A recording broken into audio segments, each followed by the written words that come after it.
everyone, welcome to the April 28th edition of the TimeformUS Forecast. I'm David Aragona, back with my usual co-host Craig Mulkowski. Craig, missed you the past couple of weeks. I know you had a nice little trip that got you away from the racing for a little bit, so hope you enjoyed your time off, but you better be ready to get back to the handicapping this week because we've chosen a pretty difficult sequence at a track that I don't think have ever talked about on the TimeformUS Forecast. No, I think maybe not, definitely not on the forecast. I'm sure we've picked a couple of races on the Pacecast over the years, but no doubt we haven't done a sequence from here. But I think it's a really good, interesting card, and with some rain on the East Coast, put some of those cards in jeopardy. I thought you made a nice pick here. Yes, I tend to be the one that's a little more headstrong with choosing these sequences, and I was really trying to find the best sequence for us to talk about on the podcast this week. And like Craig was saying, there's a lot of rain predicted at Aqueduct, so we could be off the turf there. There's that uncertain situation at Laurel, even though their card looked pretty strong for Saturday. So I was turning to the West Coast. Santa Anita looked interesting, but the card at Golden Gate Fields on Saturday seems pretty strong, especially this late pick 5 sequence, which we are going to talk about on this podcast. Features 4 stakes races. They're all interesting affairs. None of them look like they're going to be handed to short prices. So I thought it would be an interesting sequence to discuss, even though Craig and I don't have that much experience handicapping Golden Gate Fields. It could be a fun exercise to sometimes go through and try to learn more about a circuit or connections that you're not that familiar with. Sometimes in races like this, you have trouble having as high confidence as you do with horses and jockeys and trainers that you bet day in and day out. But I still think this was a fun sequence to handicap, Craig. I do. I cheated a little bit. I reached out to Matt Dinnerman, the track announcer there, to ask for some tips, and he helped me out a little. He told me how the surface generally, the synthetic surface, plays pretty fair, but it's worth watching the early races because if there is a bias, it shows up. But he also warned when those can come and go, which is pretty much the experience I have with synthetic tracks. You just kind of got to watch the day.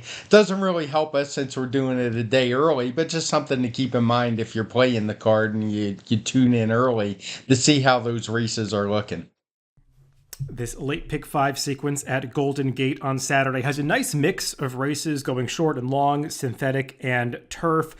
4 stakes, as I said, beginning with the Lost in the Fog in race 8, going on through the Golden Poppy on the turf, the California Derby for the 3-year-olds routing on the Tapeta surface, and the feature race is the Grade 3 San Francisco Mile, which came up a pretty strong affair. Craig and I will talk about that in just a little bit, and then it closes out with a maiden claiming race, an $8,000 maiden claimer where the quality level definitely dips a little bit, but we'll get to that and see how we're going to wrap up the sequence towards the end of the podcast. But Craig, let's dive right into the handicapping, and I like that preface you gave. I'm glad you reached out to Matt and asked those questions about how the surface is playing, because I was kind of curious about that myself with regard to these synthetic races. I know that you and I are not the most prolific synthetic handicappers, but at the end of the day, these are just races like any other race, and there's form to assess, horses with prior histories on the surface. I mean, like Matt said, you do want to pay attention to the way the surface is playing early in the day, but I think these are races that scare off a lot of handicappers, but they're races that you can tackle just like any other race. And I do believe, looking just through some recent results at Golden Gate and knowing how these surfaces tend to play, you can catch prices in these races, horses switching surfaces, that kind of thing. So I'm looking forward to seeing where we land in some of these races in the sequence. And let's begin the handicapping. Race 8, it's the Lost in the Fog, going 6 furlongs on that synthetic track. A field of 8 signed on, and I'm not that familiar with the morning lines at Golden Gate, Craig, so I'm just going to kind of assume that they're pretty much accurate. There were none going through the sequence that looked like too crazy to me. And the morning line favorite in this Lost in the Fog is the number 2 Top Harbor, and I get it. This horse has a strong record on the synthetic track. He's been in good form, especially since coming off the layoff this year, a narrow loss in Stakes Company 2 back, and then winning by a nose last time. Watching his races, Craig, he never looks like the kind of horse that's going to pull off and win by 5 lengths. I mean, he tends to make it very close in his races. He really tends to make you sweat if you bet on him, I would imagine.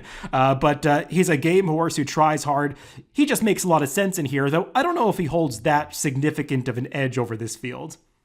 No, he's the kind of favorite I would never want to lean on. For one, he just doesn't have the best speed figures. You can see the race rating in this race is a 108. I don't believe he's ever hit that mark on synthetic, though he's come close the last couple times. But that tells you there's probably a couple faster horses in here.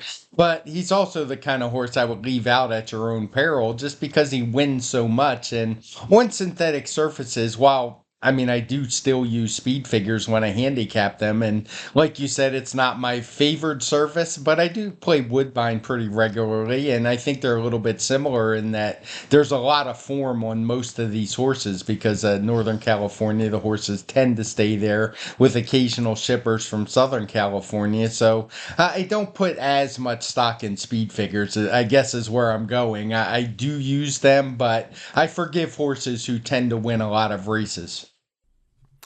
Yeah, I think that's a good way to put it. And Top Harbor, with that proven form, I don't think he's one that you can just dismiss in this race, but you can make the case that maybe he's not going to present the best value. The horse right to his outside, Craig, I think is sort of the key to this race. The number 3, Lovesick Blues, because this horse has some nice speed figures coming in from Southern California. And while he doesn't have the resume on synthetic like Top Harbor has, he has won going the distance at Golden Gate in the past, albeit against a much weaker field, a claiming race. But it just feels like Lovesick Blues has really improved since then. And when I look at synthetic races, I like to see horses that have surface versatility if they don't have that experience on the synth or if they're trying it for the first time. If horses have handled turf and they've handled dirt, I tend to think it's a pretty good sign for them also handling synthetic. You don't like to see the horses that are really put in a box or one-dimensional. Sometimes those horses can't transfer their form, but Lovesick Blues, the way that he's improved in his recent turf and dirt races, I'm not going to be surprised when he's able to transfer that form over to the synth. No, me either. I think he's the horse to beat. He would be an A for me in here. And you mentioned versatility. I mean, he's won on all three surfaces, synth, turf, and dirt. He's got the best speed figures in the field by a lot. He has a off the pace running style, which I don't think is necessarily bad in here. It should be fine. It's a big field. He will need a little bit of pace, but I think he will get that. We don't have it as a fast pace flag, but there are plenty of horses bunched up on the front. I think some pace will develop when you're in a stakes race like this in a big field. Now, there are a few horses drawn in the middle of the pack that I want to talk about. One of them, I guess, is the number 5, My Summer Dream, who is moving up in class. He had just won an optional claiming race last time over another rival that he's meeting today, Larry's Legend. I thought he was certainly best that day. It's a step up, though. He's got some prior speed figures on the turf and dirt at Santa Anita and Los Alamitos that I suppose would put him in the mix, but he was claimed away from Jeff Mullins, and he hasn't run that kind of speed figure since moving to Northern California with the new barn. The barn who does well, obviously, but just hasn't quite run those lofty speed figures that he was exiting the Mullins barn in Southern California. So have some questions about him, but I mean, he's one that you could consider in here.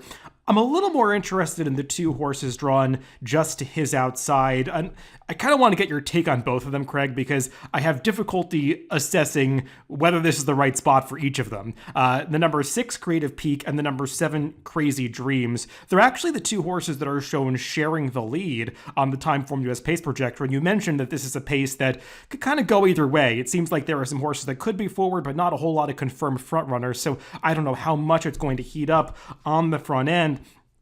The number 6, Creative Peak, he is one of the younger horses in this field, a relatively young 4-year-old, has only won twice in his career, and he's definitely moving up in class, but he's going out for a dangerous barn, one of the top riders on the circuit, and I was looking up some stats in DRF Formulator that were kind of interesting for this trader, because, I mean, if you're looking at the regular PPs, you kind of see the short stats first with trainer that kind of combine the trainer switch and first off the claim stats, so I kind of wanted to break those out in Formulator and see how this trainer actually does. And this guy, Samuel Cavario, he is off the claim, wins at 35% in a 63-horse sample with a $4.48 ROI. That's one of the craziest first off the claim stats I've seen for any trainer in the country.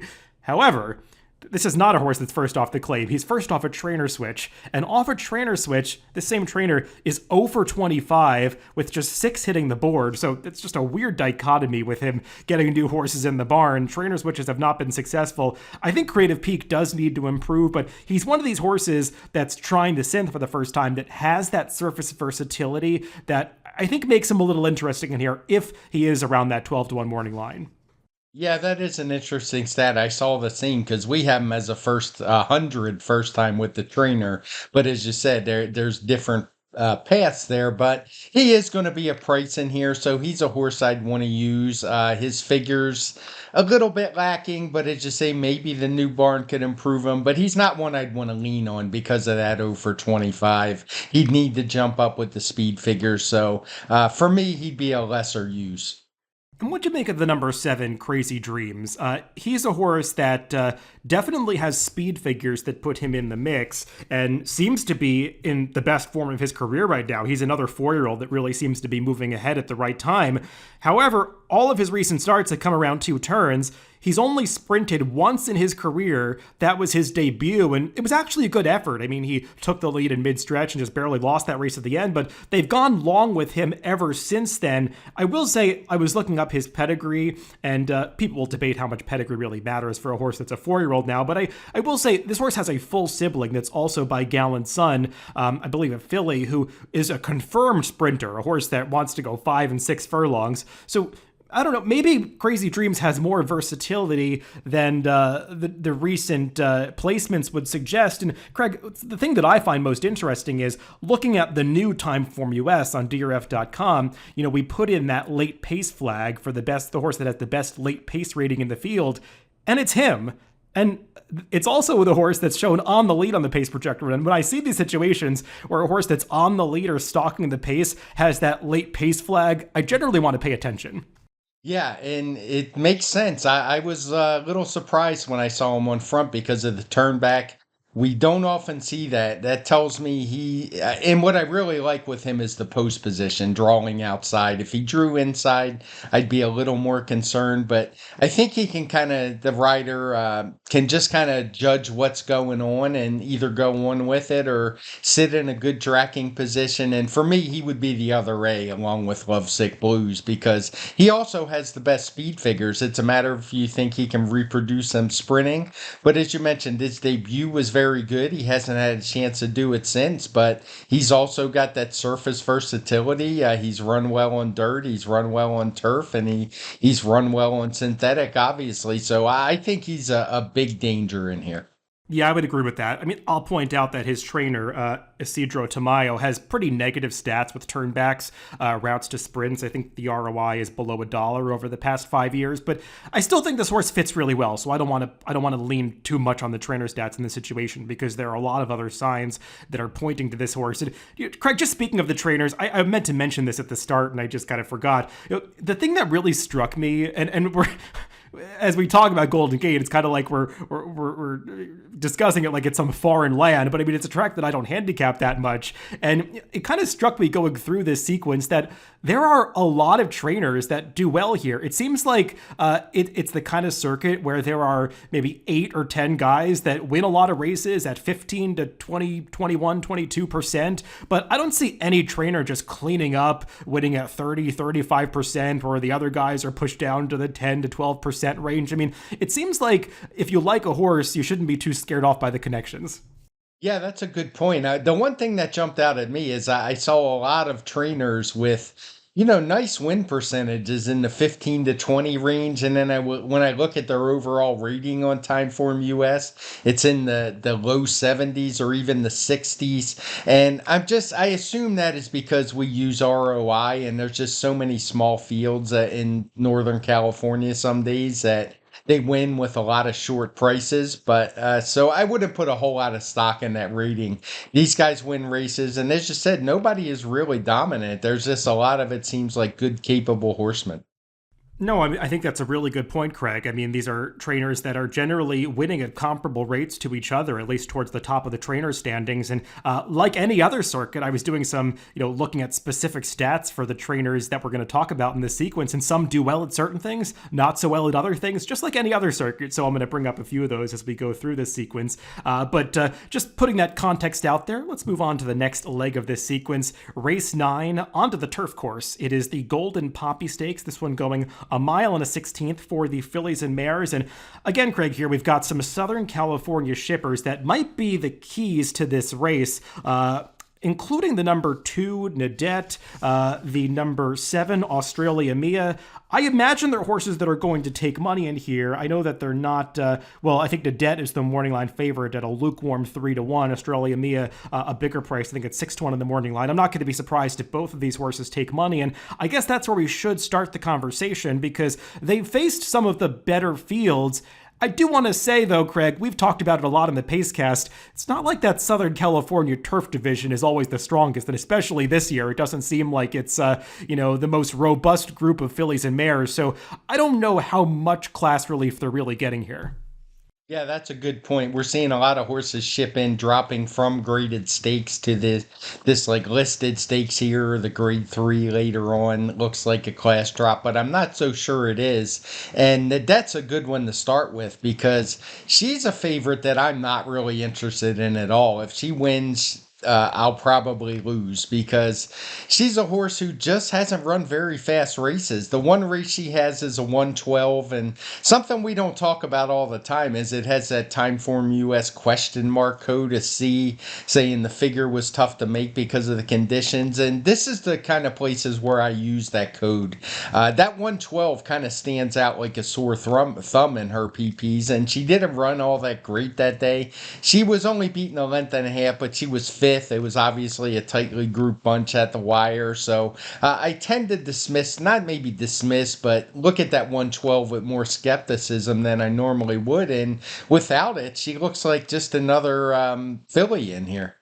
No, I would agree with that. I kind of had similar notes about her. Watching her Southern California races, I've just been a little disappointed. I mean, you might remember, I forget if I was on with you or somebody else, Craig, but I know we handicapped this that October 29th card at Santa Anita last year, and I remember liking her quite a bit in that autumn miss. I think I did do it with you because I remember talking about it now. But she ran fine that day, getting up for second, but I just haven't seen her take any kind of step forward since then.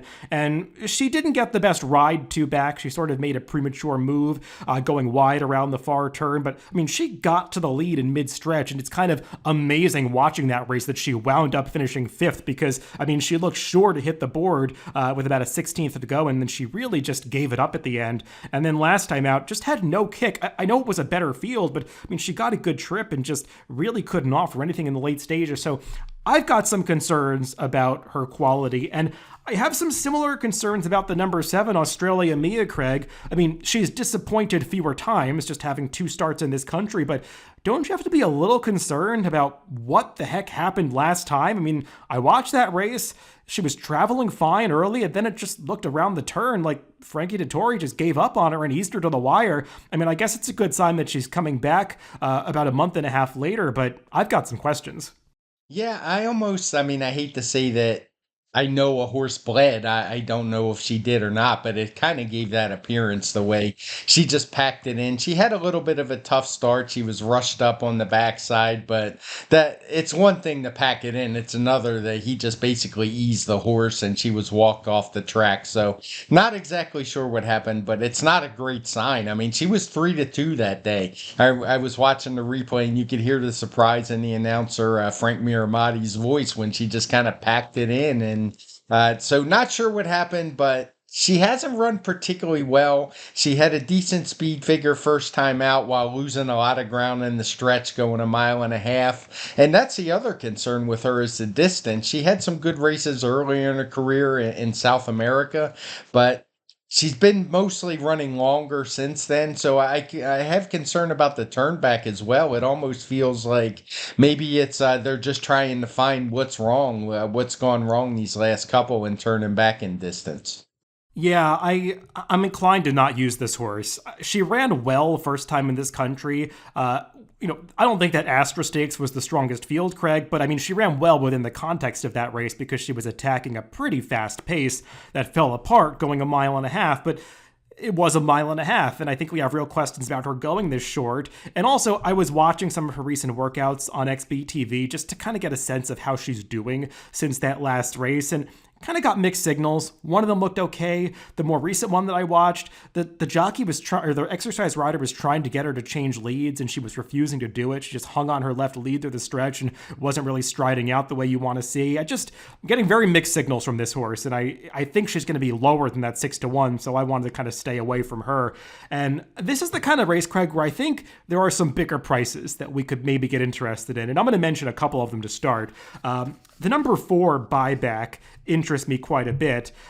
She actually ran in this race last year, the Golden Poppy, back in 2022, and I went back and watched that race, and she was unlucky to lose. I mean, she was really game that day. She and another horse ran off on the front end, set an honest pace, and she was really trying to battle back at the end when the classy Southern California shipper Avenue de France ranged up alongside her, and she just barely lost that race by a nose. But I mean, she proved that she could rout on the turf that day. She has been a horse that over time has had a tendency to do what she did in that race and settle for second rather than win races. She's actually been in the exacta in 7 of her 9 turf starts with 6 seconds. But that said, feels like her last race off the layoff was just a prep, going the 5.5 on the synth, and now they're getting more serious, stretching out on the turf. And there's not a ton of speed in this race, and I agree with the pace projector. I think that they're going to get aggressive like they did last year, and that could make her pretty dangerous. Yeah, she's the top pick in here for me. And part of it, she's, as you said, she's the lonest of lone speeds, in my opinion. When you look at the PPs of the horse who's shown in second, she never really shows front running type speed. At least she hasn't for a while. She's content to sit off the pace. So, yeah, I just think she's going to be lone on the front end. And the other thing is, as you mentioned, that race last time was just the definition of a prep race. She didn't have a great start that day. And if you just watch the rider, he didn't seem to have a whole lot of interest in trying to win the race. And that's not a knock on the rider. It's just, I think it was probably to instruction, just kind of rode around there, stayed active a little bit in the stretch, made up a little ground, but I think this was clearly the target when you watch that prep race. And her speed figures fit nice in here, and I think with a furlong to go, she's going to have a clear lead, and that's always a good spot to be in. Craig, I've got 2 more price horses that I want to talk about, but I don't want to steal your thunder. But so, I mean, is there anybody else that you want to mention in this race? I know I kind of brought up buyback and we agree on her. Anybody else that you were looking at to maybe, try to beat these favorites with? Yeah, another horse I'm interested in, and not really a big price, is the 3-horse Signorina Marisi. She's trying turf for the first time in this country. Didn't have a lot of success on it over in England, but she just looks like a filly who's in really good form to me. I don't want to write her off on turf because of those races in England. I mean, that's a totally different world over there, probably better races. Who knows? But just the form she's been in, the way she's been running, she's got some versatility. She's won wire to wire. She's won from off the pace as she did last time. Her speed figures are improving, so she'd be one I'd want to have on my tickets. Yeah, there are 2 other horses that I like towards the outside, one of which I really like. The other one I'm more on the fence about, but I think is going to be a price. The one that I really like in this race is the number 6, Ever Smart, the other horse for the Neil Drysdale barn. And she is one that's coming off a layoff, but I thought she ran some nice races towards the end of last year on the turf. I mean, her effort 2 back, she was running against Quattro L, who's a pretty nice horse. I think she's won a graded stake since then. And Ever Smart was kind of covered up in traffic around the far turn. She's not the horse with the best turn of foot, so she finally got in the clear with about 3/16 of a mile to go and just couldn't quite get to the leader. But I thought she ran well to be second in that race. Got a 1:11 Timeform US speed figure, which makes her competitive competitive here. Also, the race rating for that race was a 111, which stacks up pretty favorably to the preliminary race rating for this listed stakes race. So I think she fits based on that. And then, obviously her last start of the season was not her best, but then she went to the sidelines. She's coming off the layoff for Neil Drysdale, who has solid numbers off layoffs. He's actually specifically 2 for 4 off this kind of layoff at Golden Gate. And he's also a trainer that tends to be live when he ships horses to Golden Gate. In turf routes at this venue, he's won at 28% over the past 5 years. And I was watching her workouts on XBTV coming off the layoff, and I really like what I'm seeing. I mean, especially her work too back on April 17th when she was in company with a decent allowance horse, Rivendell, for the same stable. I mean, she was just going so much better than that horse and just seemed to always have more in the tank. And I really liked the way that she was striding out through the stretch. Just seems like a horse to me that's doing really well off the layoff, and she really doesn't need to improve much at all on her best form from last year. So I think Ever Smart is pretty interesting, and she also could get the right trip because she's got more tactical speed than that other Neil Drysdale trainee, and I think this is a race where you might want to be forward. And the other horse that I want to mention at a really big price is the number 8, Anthony's Cleopatra. I know she looks too slow, but she's a newly turned 4-year-old. She's run twice so far during her 4-year-old season since coming off the layoff. Both of those were 5.5 furlong races on the synth. I know she's won doing that in the past, but I think she might be better going a little bit longer. And her one prior turf race in the San Clemente last year at Del Mar, she just really had a no-chance trip that day. I mean, not that she had significant trouble, but her rider kind of just handled her like he knew she had no chance in that race. Just never really got her into the mix. And she was actually running on at the end, maybe had more in the tank at the finish line than she really should have. I think she's got turf ability. There's plenty of turf pedigree here, so I'm not that... I don't mind the surface switch. I think the added distance works for her. She's going to be a big price. I think she could even go up off that 12-1 morning line, and she's one that I want to include. Yeah, I got no problems with either of those. I'm glad you mentioned the workouts because I've had a few questions from like 3 different people in the last couple of weeks. So in TimeformUS, as you were talking about the work, I pulled up the workouts tab and looked at that workout for her, and I saw that it's in bold, and that's what people have questioned me about. We don't highlight them as strictly if it's the fastest work. I believe it's the top 10%. So she was 3rd out of 35, so that put her within there. So just a little side note, if people are wondering why we have some in bold, I believe that 10% is the number. Let's move on to the 10th race, the California Derby. This one for the 3-year-olds going the 1.16 distance on the Tapeta surface. And Greg, this is one where I definitely agree with the pace projector. It's predicting a fast pace, and I do see quite a bit of speed in here. I mean, just the fact that a horse like the number 3, Nauvoo, is in the race, I mean, it's almost going to ensure that they're moving quickly up front because that horse is just kind of a runoff. He wants to go fast early, and I'm skeptical that he's going to be able to hold his speed going this distance against this quality of field because he looks a little cheap. But I mean, there are some others, including horses for the Michael McCarthy barn to his outside, that also want to be forwardly placed. So I could see this heating up on the front end. Yeah, that was kind of what I was going to go with here is I just can't use any of the speed horses in here, mostly because of that 3-horse Nauvoo, who I assume is just going to run off and open up like he always does. He's just a really fast horse. Not only does he open up big leads, are usually in red fractions in TimeformUS. And I'm with you that most of his wins have come in claiming races. I think he won a starter early in his career, one of those for horses who had only won a maiden claimer. But it just seems like too big of a jump. But that said, despite the fact he's not a contender, he's a major player in this race because of the pace ramifications. Yeah, and I do want to bring up another horse who could be involved in the pace because I really wanted to like Harsin in this race, the number 2. I just think that he's run better than it looks in a couple of recent starts. That El Camino Real Derby, there was another horse that kind of ran off on the lead that day, and he was the one in that difficult position that was kind of chasing the loose horse through some fast fractions and made the early move to challenge and got a little leg weary at the end. So I thought that performance was a little better than it looked.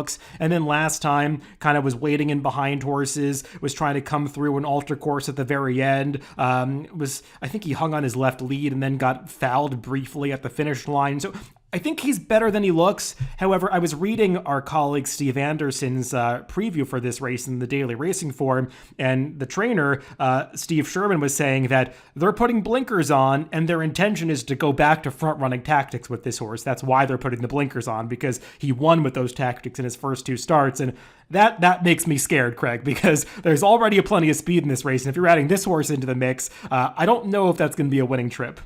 Yeah, I agree. And the other thing, he had trouble. I mean, I know he had a little bit of an excuse last time, but he wasn't able to beat a horse in this field, Prince Abu Dhabi. And reverting back to those tactics, it seems like usually I'm not one to say that's a bad move, but because of that particular horse in here, it probably isn't the best move. And because of that, I'm just kind of leaning towards horses who are going to come from off the pace. And that landed me on the three outside horses, which is no great shakes. I mean, I think they're the three lowest prices, or three of the lowest four on the morning line outside of that two horse.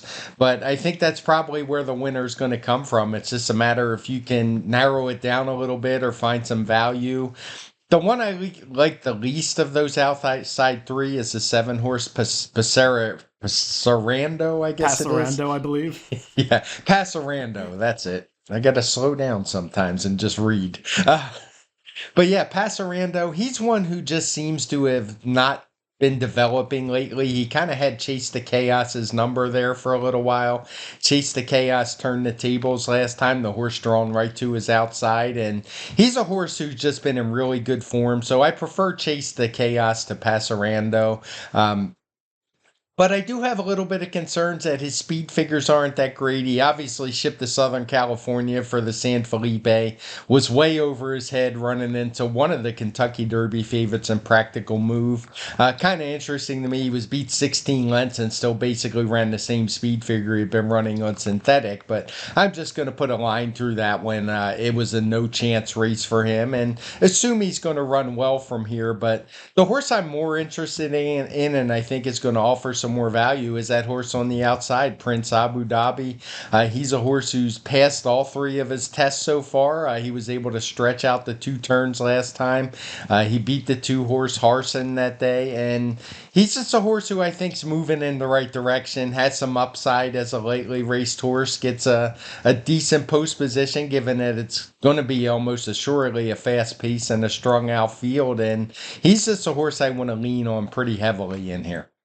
I think we have the opposite view of these three outside drawn horses. And I agree, it's where you want to look if you think the pace is going to be very fast. I mean, they're the three best closers in the field, but I kind of would flip-flop them from the order of preference that you were espousing here. I mean, Chase the Chaos, he's fine. He's the morning line favorite. I think he makes a lot of sense.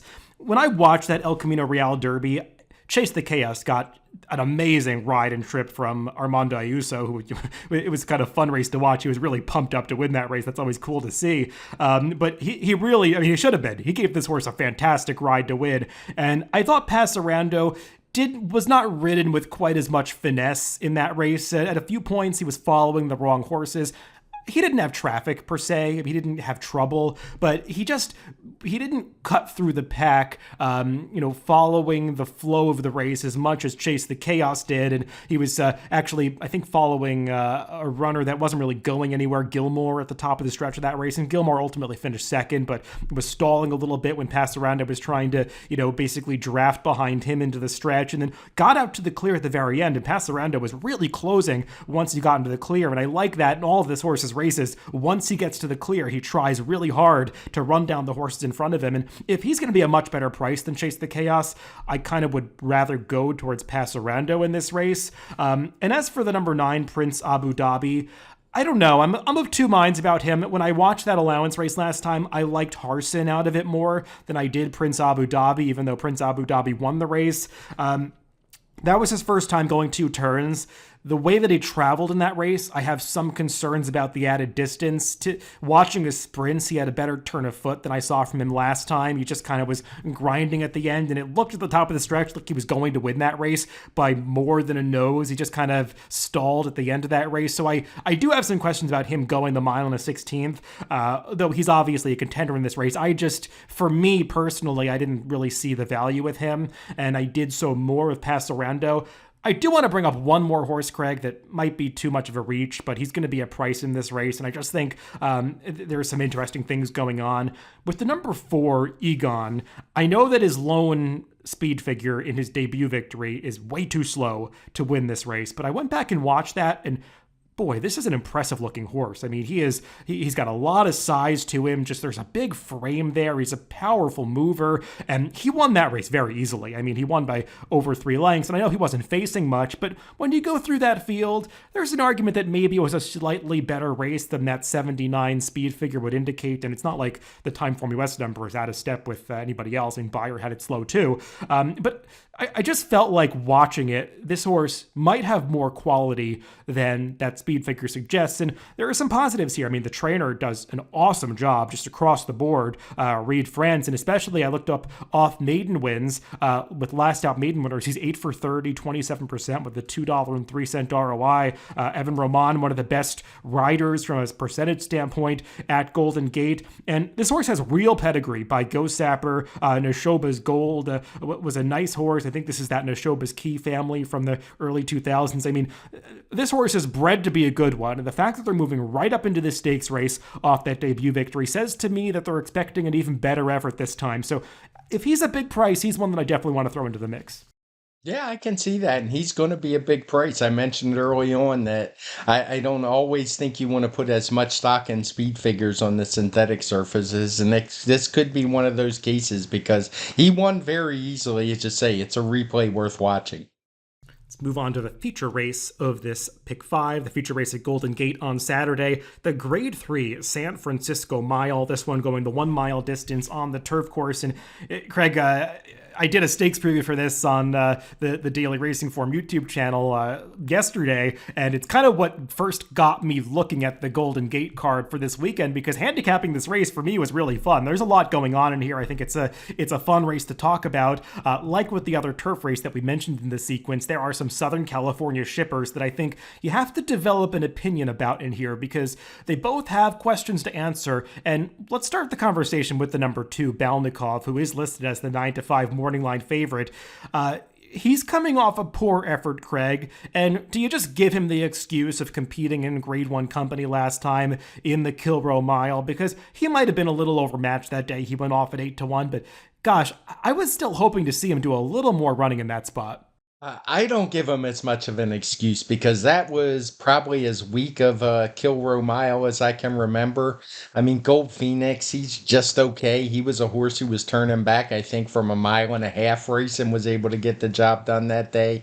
And what scares me with Balnikov, I believe that was his first try against older horses. He had raced in restricted company his whole career up until that point. Even late in the season, he found races like the Bryant Station and the Mathis Brothers Mile. And he failed the test pretty miserably with no real excuse. And when you look at his speed figures, I don't think it's a huge surprise. I mean, he was 8-1 that day for a reason. He came in looking quite a bit slower than a lot of horses in that field, and that's the way he came out of it. So I have real concern about him as who's probably going to be a heavy favorite, at least, less than 2-1 as the morning line indicates. I wouldn't be surprised if this horse is 7-5 or 8-5. And just because of Phil D'Amato, Umberto Rispoli being the connections, and he's a horse that I want to try to beat. Yeah, I think there's going to be this assumption that he was just in really tough last time and he's about to rebound in this race. But like you were saying, I'm not sure that we should just take that for granted, because that was not a strong Grade 1 affair. And we've seen some horses run back out of that race, frankly, and disappoint in subsequent starts. And also, just looking at Balnikov's races towards the end of last year, when you go back and watch that Mathis Mile, he was supposed to win that day. He got a perfect trip from Tyler Gaffalione, wheeled out at the top of the stretch after saving ground, but plenty of time to get past those horses, and he just hung at the end. And I know he won his prior start against a competitive field at Keeneland, but I mean, he got as perfect a ride and trip as you could get from Tyler Gaffalione that day. And I just have some real questions about whether this horse is quite as good as some of those results suggest. So he's not for me in this race. at what figures to be a short price. I have a little more confidence in the form of the number 9, Dicey Mochera, Craig, because, he's run against some good competition for well over a season now. He's been in these graded stakes races in Southern California. The question for him is really the distance, because he does seem like one that's more comfortable going a little bit longer. Yeah, he's run okay at a mile in the past, but I do think you have to have some concerns. He's a horse who's been steadily running in mile and a quarter, mile and a half. He did win one turn back to a mile and an eighth in the Grade 2 San Gabriel, but that's, as we've talked about many times, it's a Grade 2 in name only. You look at the horse who was second that day, Flashiest. I don't think he's going to make anybody think of strong graded stakes race. So I'm with you. He's got the best speed figures in the field, much better than Balnikov. And I think he's the horse to beat personally, but I do have questions because of that distance, and he draws an outside post on what's a pretty tight turf course at Golden Gate, and that could cause some problems as well for a horse who hasn't particularly shown a lot of speed when running long distances either. He was up on the lead last time in a slow pace, but for the most part, he drops out of it, even going longer. Well, now that we've highlighted the vulnerabilities in those favorites, who are you looking at here, Craig, that might offer some more value? As I look through this field, it was kind of tough. I was looking at Tarantino, the inside horse, but he's a horse who hasn't won in a long time. Bob and Jackie's another one, a horse who seems to have tailed off a bit, is going to face some company up front. The horse who caught my interest a little bit was Flavius. I know he's bounced around some big barns. He's run some big speed figures in the past. He's coming off of a really long layoff. I had to do a double take. I knew he didn't run in the Pegasus this year, but when I saw that line 2 back and saw Colonel Liam, I realized just how long the layoff was. So I think this is a really tough race and one that I want to spread around a bit. But Flavius is probably where I'd start. Just wanting to give him another chance, a fresh start. He's a horse who's been working really well. I wasn't able to watch him there at the San Luis Rey Training Center, but he's had 4 bolded workouts in TimeformUS, all in good time. So he was the one that caught my interest the most. Yeah, I think we're leaning in some similar directions here. I made Flavius my top pick when I did that stakes preview the other day, for a lot of the reasons that you highlighted. He's a horse that had some serious back class when he was with the Chad Brown barn back in 2020 and 2021. He was running some very nice TimeformUS speed figures, 120 plus on multiple occasions, winner of a very competitive Lure Stakes at Saratoga in 2021. And I know that he's coming off a long layoff, but I do want to mention his 2 efforts after selling at auction to new connections at the end of 2021. He competed once for the Mike Maker barn and then once for Richard Baltus. The Pegasus World Cup, like you said, probably overmatched in there. The last start of the Frank Kilroe just over a year ago, the 2022 Frank Kilroe, that performance, when you go back and watch it, is a lot better than the result indicates. He was wide almost every step of the way, especially around the second turn. He was 4 to 5 wide around that turn, and that was a race that, horses that saved ground did well, but also that was a Frank Kilroe that was much tougher than it was this year. Count Again, who won it, looked like the best turf horse in California before going to the sidelines last year, and he was a much the best winner of that race. And Flavius went wide off the turn, was really running at the end of that race, but just had way too much ground to make up. That was a performance that I think would have made him interesting if he had wheeled back at a similar spot after that, but obviously went to the sidelines. Now he's with George Papapadromou, who does have solid stats off layoffs, 6 months or more on the turf. He's 6 for 38, which is just 16%, but he's won with prices in that sample, so there's a $3.52 ROI, gets a good rider on board. You mentioned the work tap. I think there's a lot to like about Flavius in this race. And, you mentioned briefly the other horse that I was interested in, Craig, the number 1, Tarantino. I know it's been a while since he's won a race, but he has won on the turf before. Actually, both prior wins are on the turf. And, you brought up the fact that Dicey Mochera hasn't been beating the strongest graded stakes competition by mentioning that horse Flashiest that he defeated in the San Gabriel. The horse that finished right behind Flashiest in that optional claiming race last time, I'm sorry, the horse that finished right ahead of Flashiest in the optional claiming race back in March was Tarantino. And I thought he ran well to be second that day at a big price. And I was reading Steve Anderson's column on this race, and he was saying that trainer Ed Moger had been noting that this horse has had foot issues in the past, and he feels like just recently he's gotten over them, and that's why his form's going in the right direction. So maybe Tarantino's sitting on top of a better effort here. So he's one at a bigger price that I'd also want to use. Yeah, I wanted to mention one other crazy horse. I'm glad you mentioned Steve Anderson a couple times. He does a really good job in Southern California, and I always read his stuff as well. The crazy horse, one I would kind of throw in at a price is the three Rio King. I'm more interested in him in vertical bets, and he's a horse who looks way over his head on paper. He's stepping up way up in class. He's going back to turf, a surface he hadn't been on since he broke his maiden in a 20,000 maiden claimer. But he's just been in crazy good form on the synthetic at Golden Gate lately. He ran a pace adjusted 119 TimeformUS speed figure when he just blew away an allowance field, and which was probably the toughest field he'd ever faced. And it was a slow pace race where he came from last. When I look back at his races, he was running similar speed figures when he moved from turf to synthetic. So I don't think it's necessarily the surface. Something just seems to have clicked with this horse that he's won his last three starts by almost a combined 10 lengths, keeps improving his speed figures. So he's one that I expect to come running in the lane, despite his lowly, humble beginnings. He's a horse who's in great form, and I don't want to totally ignore him. Yeah, I couldn't quite get there with him, but I do hear what you're saying. He is in great form right now. We didn't mention the number 6, Lamplighter Jack, who I guess neither of us are that high on. He's a horse that I thought could take some money in this race off that blowout victory on the turf last time at Santa Anita. It's a big step up in class, though, and while he does like to win races, he had everything go his way last time with Bob and Jackie in the race. Maybe it's a more competitive pace situation, so I wasn't so high on him, but I thought he's a horse that some people might like in here. Yeah, I agree. I same for me. Bob and Jackie and him kind of canceled each other out. Maybe if one of them scratched, I'd give another look. But to me, this just doesn't seem like a race that's going to be won by a horse up near the front. Well, Craig, let's close things out with the last leg of this sequence. It is an $8,000 maiden claiming race going 5.5 furlongs on the Tapeta surface. So I'll imagine this is one of the lower class races that we've ever talked about on the forecast, but that's okay. There's still races that are worth handicapping. I mean, you got to get through this one if you're going to play this sequence. And I guess we have to start the conversation with the horse that is coming in from Southern California, because those races just tend to be a lot tougher than these. And the number 8, Dane Hill Song, I can't say that I love any of her prior starts, Craig, but she's just getting class relief, which is probably going to make a difference in here. Yeah, I mean, I think it would be foolish to just eliminate her.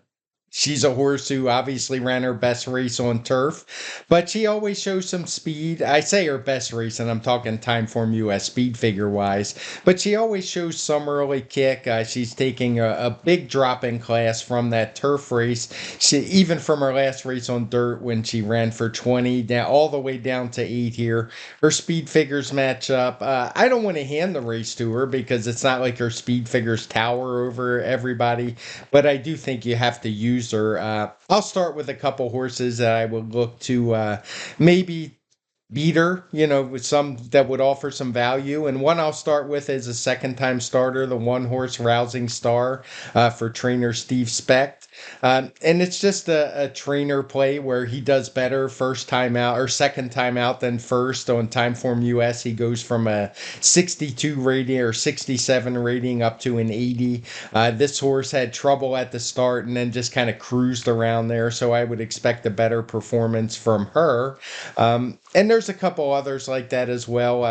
We have some other second time starters in the field. One that I was looking at was the 4 horse, little lesser known connections, don't win as much, but they do tend when they win races to do it at these lower classes. The 4 horse, what was then is now, is ran a decent speed figure, one that's actually competitive in here and as second time starter. So those are the kind of horses I would look to beat the favorite with. Yeah, the first time, I agree. Second time starters are interesting in this race because, I mean, I guess the number two, Sue Generis, is going to take money, and maybe she'll just win by attrition one of these days. But I mean, she's just had chances. She ran fine last time, but I mean, that wasn't the kind of race that makes me want to bet her off that performance because that's probably the best that she's capable of doing right now. And Tom's Pick, another one that could take money, I mean, was in that same race and ran okay. I thought got an even better trip than Sue Generis and just kind of petered out at the end. But I mean, she is now second off a layoff, so maybe there's a little bit more there. But I thought some of those horses that you were talking about, second time starters with upside, could be the way to go. And actually, the one that I was most interested in is the number 7, Fresno Chili. She was in that same race as Sue Generis and Tom's Pick, and she broke legitimately about a length or two slowly. So that put her behind the 8 ball from the start and just kind of lacked speed thereafter. But she was staying on at the end and actually probably finishing best of anybody in that race across the wire, making up ground.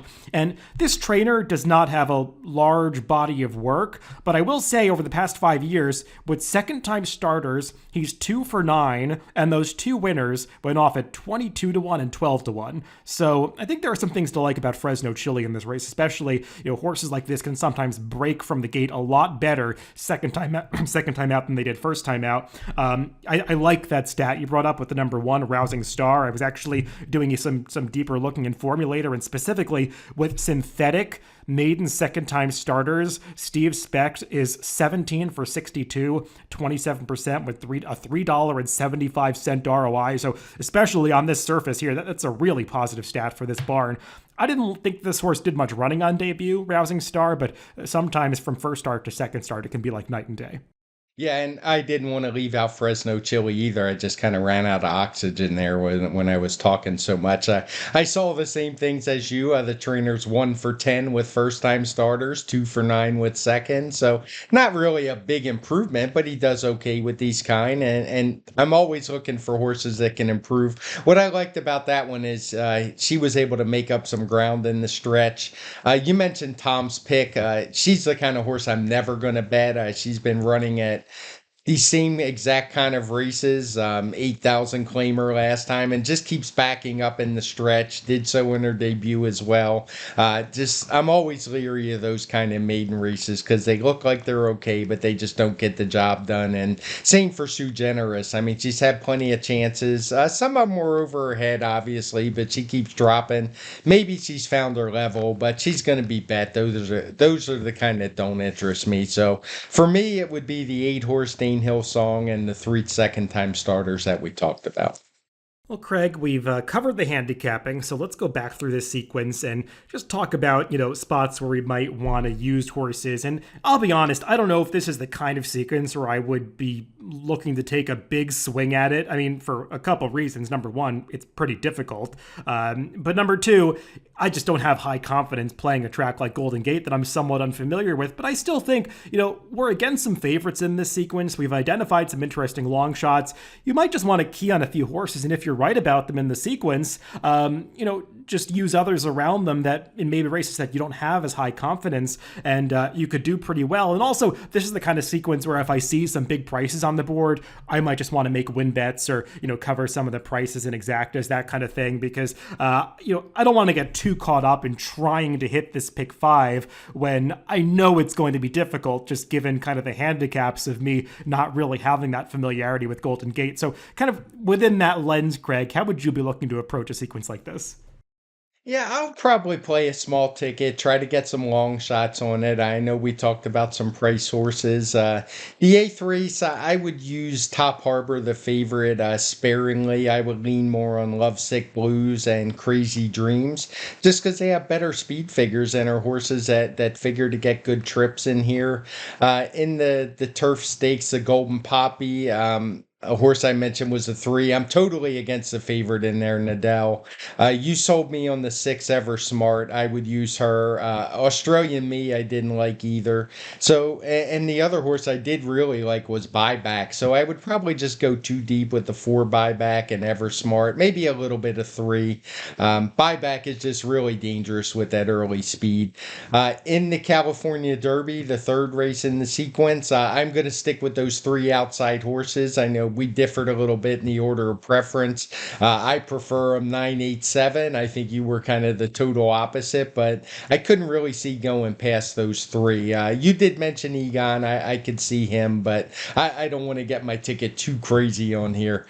In the San Francisco Mile, don't like Balnikov, another favorite I'm going to try to beat. So I'm going to use Tarantino, who I mentioned. I'll use Flavius even more heavy, and I would use Dicey Mochara as a backup. And then we just talked about the maiden claimer, where I would probably use 4 horses in equal strength. I don't want to get too crazy trying to separate them. The 8 Dane Hill Song, and then the 3 second-time starters, the 1, the 4, and the 7. Yeah, for me, this is a ticket that, it could easily get a little bit bloated, but I mean, there are some places in the sequence where I would want to get involved. In that first leg, this is the one that I kind of have the least confidence about, this Lost in the Fog. I mean, I think that the number 7, Crazy Dreams, makes sense. The number 6, Creative Peak, is a price that I thought was interesting. And I'm just not really against the 2 short prices, Lovesick Blues and Top Harbor, but I just thought there might be better prices on those 2 towards the outside. So the first leg kind of makes it a little difficult for me because I think that there are a lot of different scenarios that could play out. I have some better feelings about the races after that. I mean, the Golden Poppy, race 9. I like the number 6, Ever Smart, as Craig was just saying. She's the one that I'm most looking forward to playing in this race, but I also think Buyback is dangerous. And I do want to use that number 8, Anthony's Cleopatra, who I think is going to be a big price in here and is just better than she might look on paper.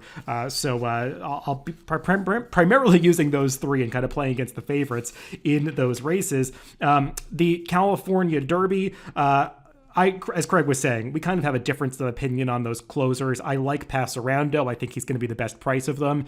So I'd want to upgrade him a little bit over Chase the Chaos and Prince Abu Dhabi. And I do want to use the number 4, Egon, who, especially if he's a price in there, I just think he's a horse that has a lot of upside coming into this race. The San Francisco Mile, like I said, I did that expanded preview that you can check out on DRF's YouTube channel, but I do like the number 1, Tarantino, and especially the number 8, Flavius. They'd be my main 2 in there. Not that I'm so much against the number 9, Dicey Mochara. I just don't know if you're going to get a ton of price on him. And then in the last leg, I'd primarily want to use 3 horses. The number 1, Rousing Star, the number 7, Fresno Chili, who would probably be my top pick, and the number 8, Dane Hill Song, who just makes too much sense to ignore. So Craig, different sort of sequence to handicap this week with the synthetic and a track that we're somewhat unfamiliar with, but I thought that was a fun sequence to talk about. Yeah, it was. It was a good one to get back from vacation, get the juices flowing again. Obviously, we have a very big week coming up next week. I'm not sure what our schedule is going to look like. I'll just roll with the punches on that one. I know I'll be writing some stuff for DRF. I know we'll be doing some podcasts, but yeah, this was kind of the calm before the storm, and it was good to do a circuit that we haven't covered before. Yeah, I think in the past we've just done one podcast on Derby Week, so we'll probably put that out early in the week. I would assume maybe right after the post-position draw. Craig and I will decide exactly when we want to record that. But the field gets drawn very early in the week, so we'll probably do a Derby-focused podcast at some point after that race is drawn. And I think Craig and I are also slated to do a full Kentucky Derby video preview at some point on DRF's YouTube channel. So you can make sure to check all that out next week. And Craig and I, of course, will be tweeting about that and promoting any of this handicapping content that we put out. So everybody, thanks for listening to the podcast this week. Good luck if you're playing Golden Gate along with us. Remember, you can always check these podcasts out at DRF.com, Spotify, Apple Podcasts, and YouTube, wherever you get your podcast. Just make sure to subscribe to the Daily Racing Form channel. Thanks for tuning in this week, and make sure to catch our Kentucky Derby preview coming up next week.